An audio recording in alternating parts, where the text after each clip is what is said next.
Alors on va voir aujourd'hui quels sont les différents dangers qui peuvent nous toucher quand on commence à arriver sur un chemin spirituel. Bonjour à tous, c'est Alexandre. Donc de mon côté, je suis énergéticien et je suis là pour partager mes connaissances et expériences. Alors aujourd'hui, je vous partage du coup mes connaissances sur le sujet de la spiritualité et de ses dangers, ou en tout cas les points d'attention qu'il faut avoir lorsqu'on commence à arriver sur un chemin spirituel.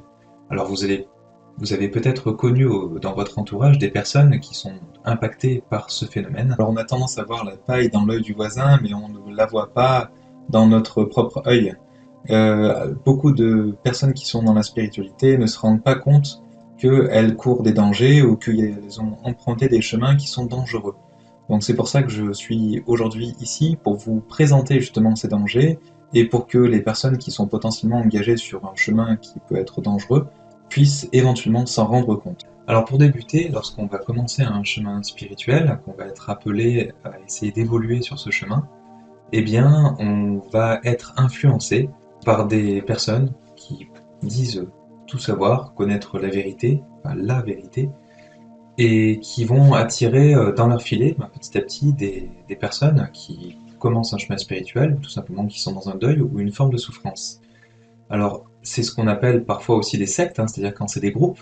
Donc ça peut être toute une organisation qui est faite justement pour aller tromper les gens quelque part, c'est-à-dire qu'on va essayer de les ramener dans ce groupe-là pour leur faire croire que c'est pour leur bien, alors qu'en fait ce sera uniquement pour soutirer de l'argent et les priver de leur libre arbitre. Alors on a tous connu hein, les sectes comme le Soleil Levant, enfin, il y a différentes sectes où certaines vont jusqu'à pousser leurs membres jusqu'au suicide, en les justifiant bien sûr, hein, donc souvent ce sont des personnes qui sont à la tête de ces organisations.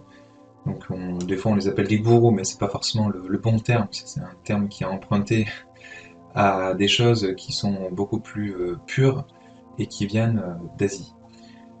Donc là, dans le cas d'une secte, on a affaire à une personne qui est référente et qui crée son propre univers, son propre univers spirituel, et elle cherche à y faire adhérer un maximum de personnes, donc des personnes qui sont peut-être soit dans une forme de souffrance ou qui sont pas encore très stables et qui manquent en tout cas d'ancrage.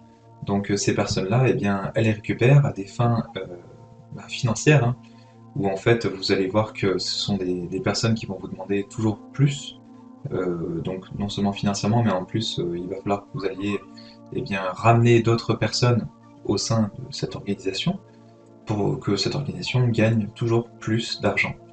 Alors là, ils auront beaucoup de mal à vous donner des preuves, notamment dans ce qu'ils entendent par la vie après la vie, ou en tout cas en un au-delà, ou en tout cas ce genre de choses. Tout simplement parce que s'ils inventent tout un univers, ça va être compliqué de le prouver. Après, ça peut être soit des organisations qui sont en lien avec des formes de magie noire ou ce genre de choses, et donc dans ce cas-là, vous allez peut-être avoir des preuves, mais pas forcément dans le bon sens. Et sinon, si c'est vraiment des organisations qui sont en lien avec des choses qui sont bienveillantes, envers Dieu ou autre, là, dans ce cas-là, eh bien, la personne référente est censée incarner un modèle bienveillant. Donc là, posez-vous la question, est-ce que cet être est vraiment bienveillant? Ou est-ce que c'est juste une façade pour vous soutirer de l'argent et votre libre arbitre? Alors un point d'attention au niveau de la manipulation, attention à ceux qui vous caressent dans le sens du poil, qui essaient de flatter votre ego en disant que vous êtes merveilleux, que vous êtes un élu ou ce genre de choses. Alors je parle non seulement au niveau des personnes tout autour de vous qui peuvent essayer de vous influencer pour vous attirer au niveau de leur groupe ou dans une secte ou je ne sais trop quoi, et ça peut être aussi bien, des esprits avec qui on rentre en contact. Donc si ces esprits commencent à vous dire ce genre de choses, souvent c'est que ce sont des esprits manipulateurs. Donc méfiez-vous-en. Alors après, je vois aussi pas mal de personnes qui se disent médiums, peut-être qu'ils le sont vraiment hein, sur Internet, qui ont leur propre chaîne YouTube, et qui disent incarner la vérité dans ce qu'ils disent. Et là où c'est un peu dangereux, c'est qu'ils prennent leur propre expérience comme étant la vérité, alors qu'une expérience individuelle ne vaut pas pour la vérité. C'est une expérience parmi tant d'autres, et donc on leur met sur leur chemin de vie des choses qu'ils seront capables de gérer, de dépasser, mais pas plus. Donc ils ont des grandes œillères, on va dire, et ils essayent de guider un peu à l'aveugle des personnes qui ont un tout autre chemin de vie. Donc c'est là où c'est dangereux, puisque ben, ils vont peut-être vous guider sur un chemin qui leur semble, eux, être une vérité, alors que pour vous, ce ne sera pas du tout une vérité. Donc c'est pour ça qu'il faut aussi se détacher un petit peu de ce qu'on entend sur les réseaux sociaux, et de faire attention aussi aux personnes qui ont tendance à contredire, on va dire, la grande majorité ben, des médiums, si c'est un médium ou autre, hein, mais en tout cas, se méfier de ce genre de personnes. Alors peut-être qu'ils ont la vérité, hein, je dis pas que c'est forcément qu'ils ont forcément tort, mais en tout cas, ça laisse entendre qu'il y a de fortes chances qu'ils se trompent. Ça ne veut pas forcément dire qu'ils se trompent. Donc là, c'est à vous d'avoir justement un minimum de jugement, en tout cas pour vérifier et avoir confirmation, notamment si vous êtes dans l'intuition et que vous avez travaillé votre intuition, à savoir est-ce que c'est vraiment une vérité, ou en tout cas est-ce que ça vous appelle, ça peut être aussi une expérience pour vous, hein. Mais j'entends parfois des médiums qui disent que voilà, c'est neutre, notamment le suicide, c'est pas grave de se suicider, etc. Donc ça, c'est pas à nous de juger, on n'est que des humains, et c'est pas parce que dans l'expérience de médium, il a eu affaire à deux ou trois personnes, ou même peut-être un petit peu plus, hein, qui s'étaient suicidés et qui sont dans la lumière, c'est pas pour autant qu'ils soient passés par un chemin qui a été sombre, ou en tout cas qui n'a pas été compliqué. La plupart des médiums nous expliquent, et c'est les esprits qui passent au travers d'eux qui sont bah, très lumineux, hein, des guides ou des anges, et qui leur indiquent que justement c'est pas du tout le cas. En fait, un suicide peut bien se passer, mais comme il peut très mal se passer quand on va créer notamment notre propre univers et qu'on va tourner en boucle sur des idées noires. Donc attention à ce que les gens disent sur Internet. Et il y a des choses que vous ne pourrez pas expérimenter, notamment si on parle ici du suicide. Donc attention et essayez de tester notamment ces médiums, déjà pour voir si ce sont de vrais médiums, et voyez s'il n'y a pas des intérêts financiers qui sont derrière aussi potentiellement, c'est-à-dire qu'ils vont vous demander potentiellement d'adhérer à la chaîne ou de leur verser des paiements ou pour être membre ou ce genre de choses. Voyez un potentiel intérêt derrière et, et faites attention à bien garder votre libre arbitre et de bien y réfléchir avant de vous lancer. Alors je ne parle pas bien sûr du suicide, il y a plein d'autres sujets bien sûr, hein, mais en tout cas de croire en ce qu'on peut vous indiquer. Alors ensuite, il y a le charlatanisme, hein, les escrocs qu'on va trouver un petit peu partout. Donc ça ne veut pas forcément dire, alors je parle au niveau de la médiumnité ou l'énergétique, ça ne veut pas forcément dire que si vous tombez sur des escrocs, que tout le monde est des escrocs, en tout cas ceux qui sont dans le milieu. Il y en a, c'est vrai, il y en a peut-être une bonne partie, mais il n'y a pas que ça, il y a aussi des gens qui sont à la fois bienveillants et qui sont à la fois efficaces. Donc essayez de bien voir par exemple des avis, hein, si vous essayez de chercher un professionnel, s'il y a une notion de coût, de prix, regardez que ce ne soit pas non plus des tarifs qui soient exorbitants, parce que ça peut être simplement des gens qui essaient de vous soutirer de l'argent. Et attention à ce que ce ne soit pas des personnes qui essaient d'avoir une emprise sur vous, donc sur votre libre arbitre, pour essayer de vous orienter sur des choses ou sur des choix que vous allez faire suite à une consultation et qui vont peut-être vous solliciter de plus en plus d'argent ou vous faire adhérer à une secte ou ce genre de choses. Donc attention aux personnes que vous allez contacter. Il y a beaucoup de personnes qu'on va potentiellement croire comme bienveillantes alors qu'elles ne le sont pas forcément. Donc méfiez-vous dès qu'il y a une notion d'argent ou des personnes qui veulent avoir une emprise sur vous. Alors ensuite, un gros problème que je vois sur beaucoup de personnes qui sont dans la spiritualité, c'est un problème d'ancrage. En fait, c'est un petit peu comme les chakras, en fait, hein. On voit que pour avoir un certain équilibre, où on voit que le chakra central, c'est celui du cœur, on a des chakras qui sont supérieurs, des chakras inférieurs. Donc si on est trop dans les chakras inférieurs, on est vraiment connecté dans la spiritualité, etc., il faut des racines qui soient au moins aussi solides que ce qu'on essaye de se connecter, ou en tout cas de monopoliser notre conscience sur des choses qui sont sur d'autres plans. Donc attention aux personnes qui suivent et qui sont très attirées par la spiritualité, il vous faut travailler aussi grandement votre ancrage pour garder pied dans ce monde. Vous êtes sur une expérience de vie et c'est pas rien, c'est quelque chose qui vous fait grandir, même au niveau spirituel. Donc comprenez bien que on est sur Terre et c'est pas pour quitter cette Terre ou en tout cas être dans des formes de souffrance.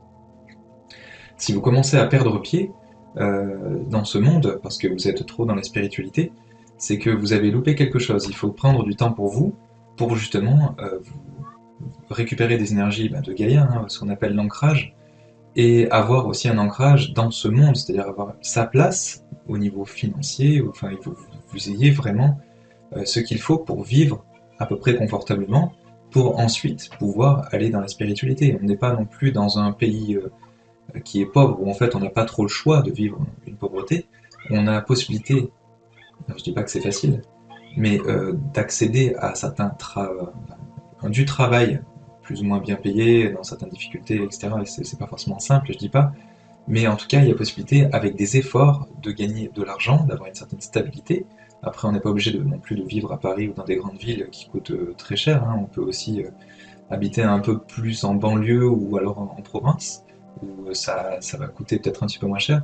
Enfin, voilà, après, il y a différentes choses, hein, bien sûr, que vous pouvez réfléchir, parce que chacun vit sa propre vie et on est tous dans des cas un peu particuliers, où vous allez voir pour avoir une certaine stabilité, pour ensuite pouvoir dérouler votre chemin de vie sans encombre. Parce que je vois pas mal dans mes consultations des personnes qui ont été dans la spiritualité, ou qui le sont encore, et qui perdent complètement pied avec le monde dans lequel on est, et qui vont vers des formes de suicide.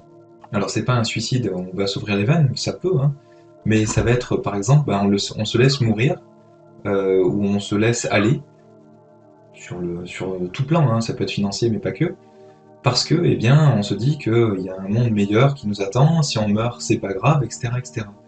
Mais attention, parce que là, c'est une forme de suicide, et on le voit notamment dans le film No Solar, hein, où Chico Xavier avait canalisé justement un esprit qui nous l'avait indiqué, que en fait, il n'y a pas que le suicide direct, il y a aussi un suicide indirect, où en fait, on va créer notre propre mort. Donc, si vous êtes dans une forme de souffrance, c'est qu'il y a quelque chose à comprendre en fait, hein. Donc là, une guidance peut être bienvenue pour comprendre justement ce qui ne va pas. Aller au bout peut-être de votre expérience, hein, si vous n'êtes pas encore allé au bout, mais si vraiment vous êtes dans une forme de souffrance ou qu'il y a des choses qui ne vont pas sur le point de vue de la santé, ou votre équilibre mental, ou sur le côté moral, si vous sentez qu'il y a tout qui ne va pas dans votre vie, c'est que vous allez dans le mur, il y a quelque chose qui ne va pas, il y a quelque chose à comprendre, une expérience, donc il faut y aller avec humilité et justement se remettre en question. Alors après, il y a aussi l'ego spirituel.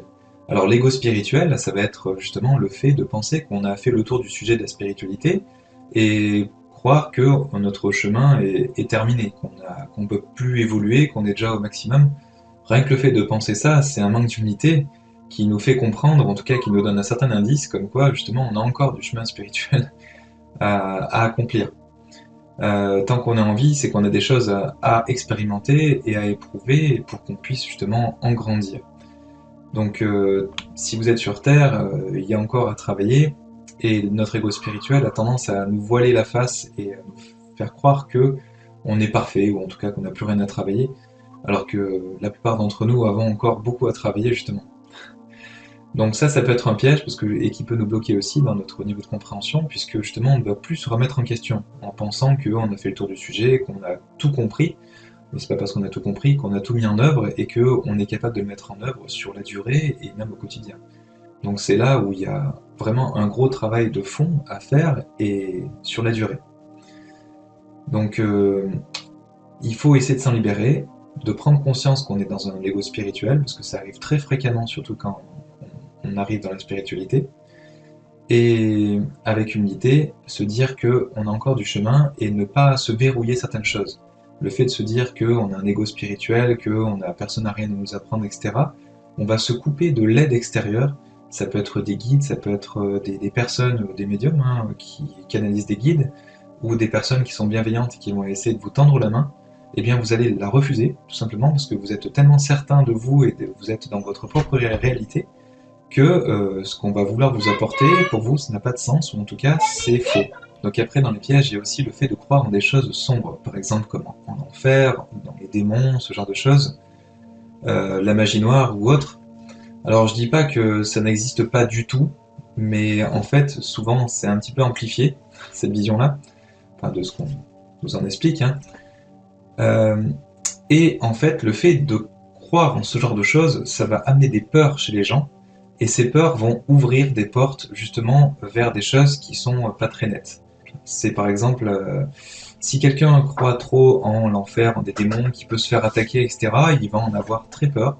Et au niveau énergétique, la peur, ça va le couper certaines énergies bienveillantes et ouvrir des portes vers des choses qui ne sont pas forcément bienveillantes. Et justement, il y a des êtres, des entités qui vont pouvoir en profiter, se nourrir de vos énergies et potentiellement passer sur une possession partielle ou complète de l'individu. Et c'est là où ça peut devenir dangereux, et c'est là où on voit des cas de possession, où justement ce sont des êtres qui sont pas forcément des démons, hein. Ils essaient de se faire passer pour des démons pour entretenir une forme de peur et essayer de créer des failles aussi sur les personnes qui environnent justement cet être qui est possédé.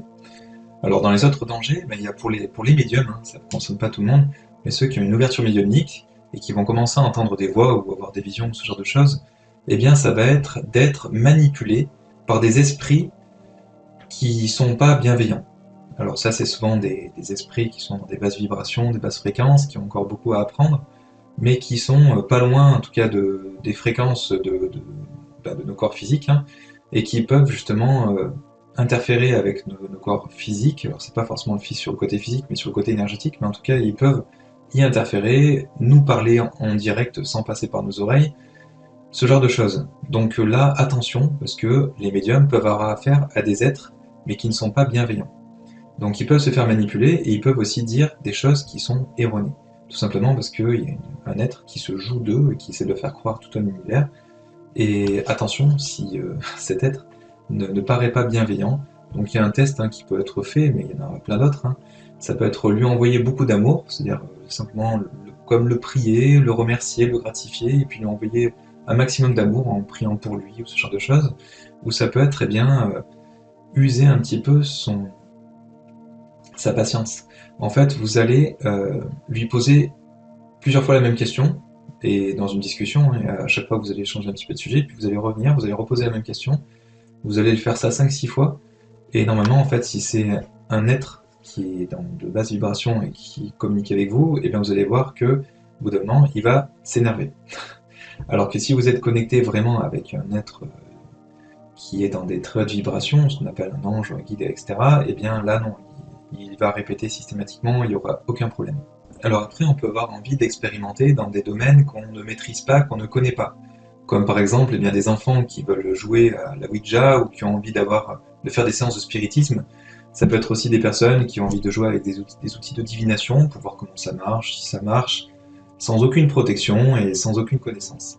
Donc là, ça peut être dangereux. Il y a des personnes qui sont un peu brûlées les ailes à vouloir faire ça, qui finissent en hôpital psychiatrique, parce que vous ouvrez une porte, mais si vous ne savez pas la fermer, surtout si vous êtes chez vous, eh bien ça crée des portes vers des fois des univers qui sont pas forcément très lumineux. Donc vous allez potentiellement attirer chez vous des entités ou des êtres qui vont vous polluer et vous amener des choses négatives.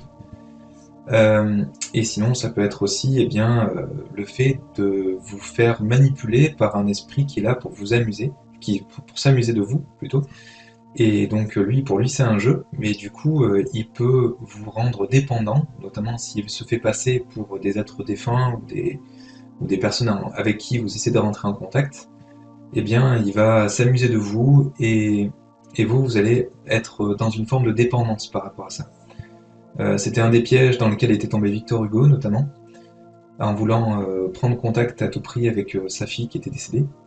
Donc juste en tout cas pour donner un exemple, ça arrive à beaucoup d'autres. Donc faites attention à ce genre de choses et être bien accompagné d'un médium, ou en tout cas d'une personne qui maîtrise vraiment son sujet, ou alors étudier tout simplement, hein. Étudier vraiment, ça peut être Alan Kardec peut-être pour commencer, mais il y a plein d'autres sujets qui parlent de ça, hein. Comment se protéger, quels sont les petits rituels à faire, comment est-ce qu'on se connecte, comment faire attention à se connecter au bon esprit, à l'être qui on essaie de se connecter, hein, sinon si on veut se connecter avec un défunt. Voilà, il y a pas mal de petites choses à savoir et à faire attention. Alors après, il y a vouloir appartenir à un groupe ou une religion, et ça peut avoir ses travers. Alors je parle bien de potentiel, je dis pas que c'est forcément quelque chose de négatif. Pourquoi ? Eh bien, c'est parce que ça peut amener à des guerres de groupe, où on va voir eh bien, des religions, des groupes qui vont se faire la guerre ou s'affronter. Des fois, ça peut même être physique, hein, comme on a pu le voir par le passé. Donc attention à ça, je vous explique pourquoi, c'est parce que souvent dans ces groupes-là, il y a des structures, les structures sont alimentées et enfin, qui c'est qui les compose? Ça va être les membres parmi ce groupe-là qui vont être le plus dans un modèle de 3D où ils vont aimer ou être attirés par une forme de pouvoir et d'ego. Et donc, ce sera souvent des personnes qui seront un peu dans ce qu'on appelle la 3D, hein, New Age, hein, mais en tout cas dans des modèles de pensée qui ne sont pas dans une spiritualité très avancée. Donc si c'est des responsables de groupe comme ceux-ci qui vont gérer votre groupe, vous allez potentiellement eh bien partir dans des conflits vers des groupes équivalents, comme on a pu voir avec les guerres de religion. Donc ça nous fait passer d'un groupe où on essaie de s'éveiller vers la spiritualité, vers l'amour, vers des choses qui sont lumineuses, à justement eh bien, des guerres ou en tout cas des conflits.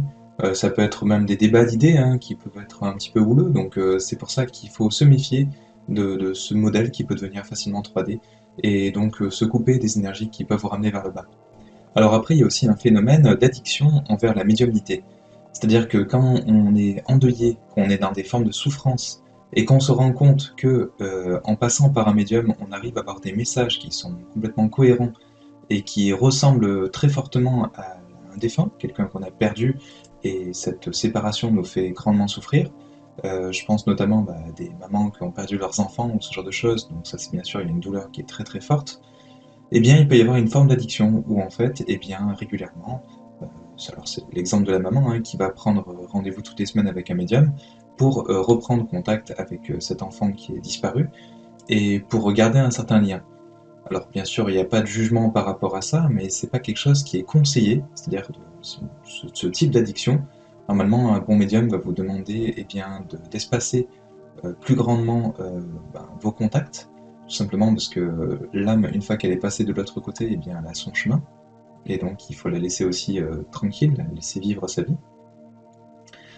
Et aussi le fait que vous, ça vous ramène systématiquement vers ce deuil, vers une forme de souffrance, et à un moment donné, il faut juste penser à l'être en question et lâcher prise en disant, eh bien, maintenant, elle est sur un autre parcours, je suis rassuré, elle va bien, en tout cas, c'est cet esprit, hein, cette conscience, et vous, il faut que vous puissiez à nouveau vivre aussi, vous rattacher à d'autres choses, et ne plus garder un lien aussi fort avec cet être.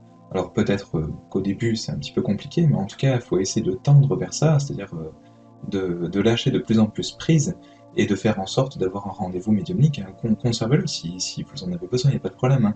Mais faites-en un tous les 9 mois à peu près. Hein. Il faut éviter de le faire trop fréquemment et de garder un lien et de solliciter systématiquement ces êtres qui sont partis là-haut et qui ont leur propre chemin.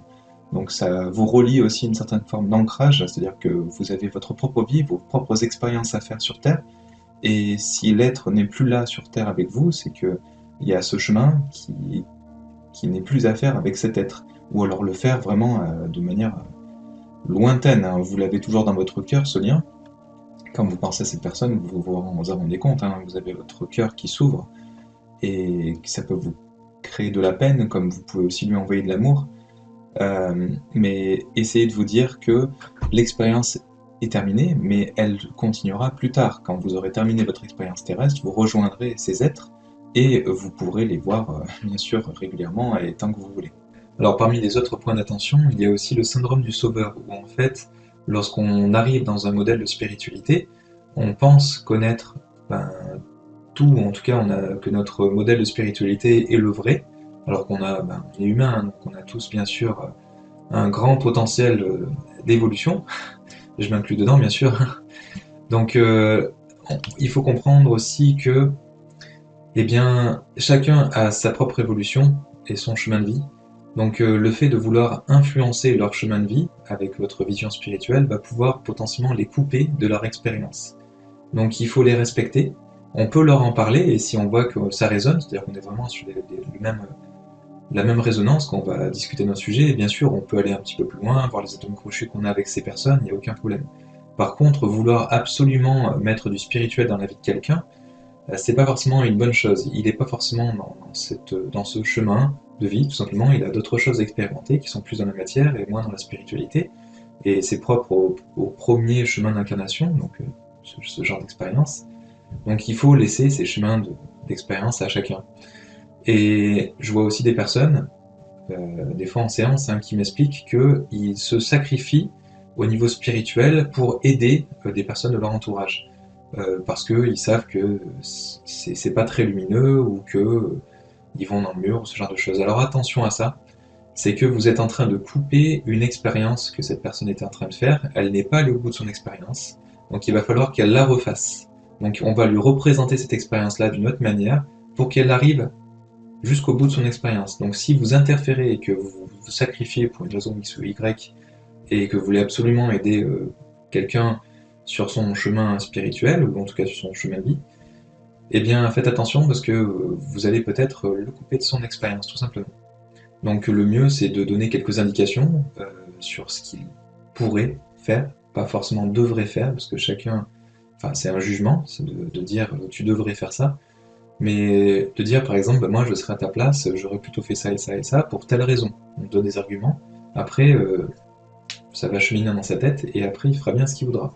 Il a son libre arbitre et il a ses choses à expérimenter, donc il sera peut-être attiré justement pour aller jusqu'au bout de son expérience et c'est pas quelque chose de mauvais. Être mauvais ou pas, c'est un jugement. Et on n'est que des humains. Voilà, en tout cas, j'espère que vous aurez compris qu'il faut avoir une certaine forme de juste milieu à tout ce qu'on fait et tout ce qu'on vibre. Donc attention en tout cas à ces sujets qui peuvent vous emmener un peu trop d'un côté ou de l'autre et vous ancrer si vous êtes sur un chemin spirituel parce que ça peut vous amener à, à sombrer dans des choses, des travers ou des choses qui ne vont pas bien et qui peuvent vous amener jusqu'à vers la mort, hein, malheureusement.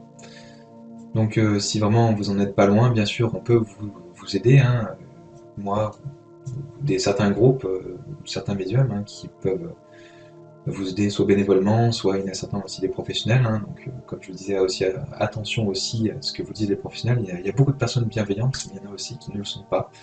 Donc à vous de faire votre expérience en faisant très attention. Voilà, j'espère que vous aurez été utile, en tout cas que j'aurais pu vous éclairer en tout cas certains critères de danger, parce que bien sûr il y en a encore d'autres, hein, des dangers dans la spiritualité.